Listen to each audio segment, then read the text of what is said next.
يعطي النظام التعليمي الفرصة للجميع؟ لا ليس تماما، نعم تماما، لا على الإطلاق، نعم إلى حد ما. هو نعم إلى حد ما. إلى حد ما. يعني هو نوعا ما. إلى حد ما، يعني التعليم الأساسي إجباري عنا، فيعني ثانوي مخير. فإنه إلى حد ما نعم.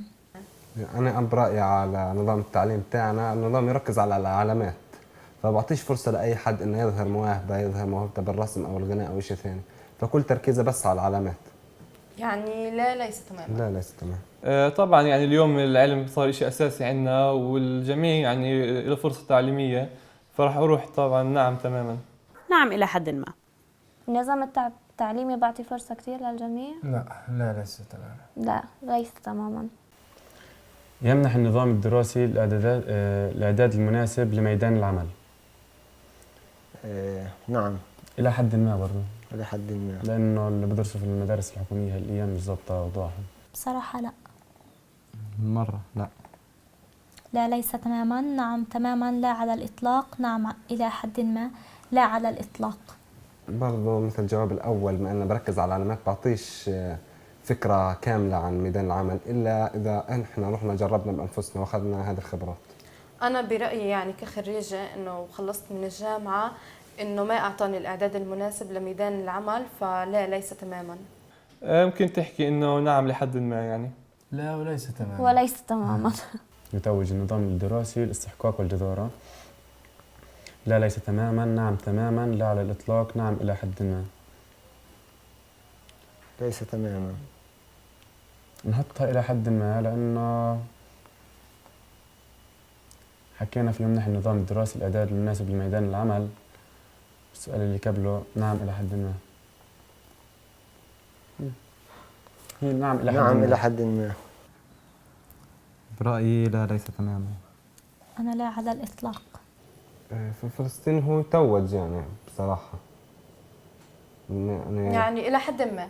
إنه يعني في منهاج فلسطيني هو قوي يعني، وإنه لمم جميع الجوانب من الهاي، فأنا راح أكون يعني نعم إلى حد ما يعني. إنه في ممكن جوانب مثلا تكنولوجية وإشي ما كتير بركزوا عليها زي دول خارجة، بس إنه يعني المنهاج منيح ويعني مستحق، فراح نعم إلى حد ما. لا على الإطلاق. أنا بحكي نعم إلى حد ما. ممكن يكون إلى حد ما. في نظرك من المطالب بتمويل فترة الدراسة والاندماج في العمل؟ أنا بنفسي عن طريق عملي، أسرتي، أنا بنفسي عن طريق الاقتراض، الدولة أو الشركة. أكيد يعني راح أكون أنا داخل في الموضوع، بس احتمال إنه ينقص علي مبالغ مش راح أقدر أسدد الأمور الحالي طبعا. فإذا برجع لأسرتي أكيد. بس 90% راح تكون مني. يعني انت لما بدك تدرس مين تركن؟ انه بتحكي لازم انك انت تكون تشتغل وبتدرس. هو برأيي لازم الدولة، بس للأسف فيش عنا، فأكيد حالي. أنا بنفسي عن طريق عملي. هسا أنا بشوف إنه إذا الإنسان أهله ما كانوا معهم القدرة الكافية إنهم يعلموه مثلا أو يدفعوا عنه، مش غلط إنه يمسك حاله ويروح يشتغل ويجيب لقمة عيشه بنفسه، بس إذا كان مرتاح نفسيا مش مشكلة أهله يدفعوا عنه ويساعدوه في مهنة الدراسة. يعني الجواب رح يكون أسرتي. ممكن أحكي الدولة. الدولة.